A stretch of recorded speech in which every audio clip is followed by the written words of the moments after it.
একটি ট্রফি, মাত্র একটি ট্রফি, যে ট্রফির জন্য বাংলাদেশের ক্রিকেট প্রেমীরা বছরের পর বছর অপেক্ষা করেছে, যে ট্রফির জন্য টাইগারেরা বারবার লড়াই করেছে, কিন্তু ভাগ্য যেন নিষ্ঠুর। একের পর এক ফাইনালে পৌঁছেও শেষ মুহূর্তে ছিটকে পড়েছে। এই ট্র্যাজেডির গল্প কি শেষ হবে না? আজ ফিরে দেখি সেই হৃদয় বিদায়ক ম্যাচগুলো, যেখানে টাইগাররা শুধু প্রতিপক্ষের কাছে নয়, হেরেছে ভাগ্যের কাছেও। 2 রান, মাত্র 2 রানের জন্য বাংলাদেশের স্বপ্ন ভঙ্গ হলো।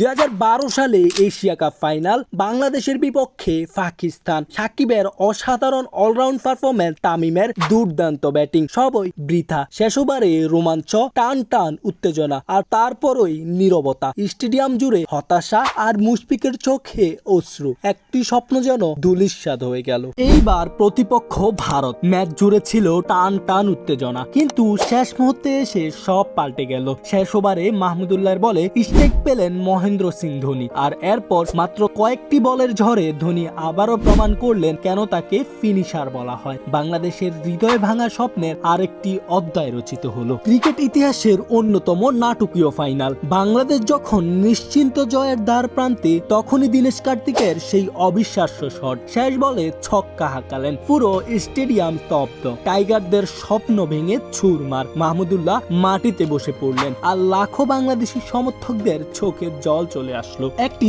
পারফেক্ট ইনিংস, লিটন দাসের ব্যাট থেকে দুর্দান্ত এক সেঞ্চুরি। মনে হচ্ছিল এবার আর হারবে না বাংলাদেশ, কিন্তু ভারতীয় বোলিং আক্রমণের সামনে একে একে উইকেটের পতন, আর শেষ পর্যন্ত আবার ট্রফি অধরা রয়ে গেল। ফাইনালে বাংলাদেশের ভাগ্য যেন বারবার আমাদের কাঁদায়। কিন্তু এই গল্পটা কি শুধু পরাজয়ের, নাকি এটি নতুন সূর্যোদয়ের গল্প?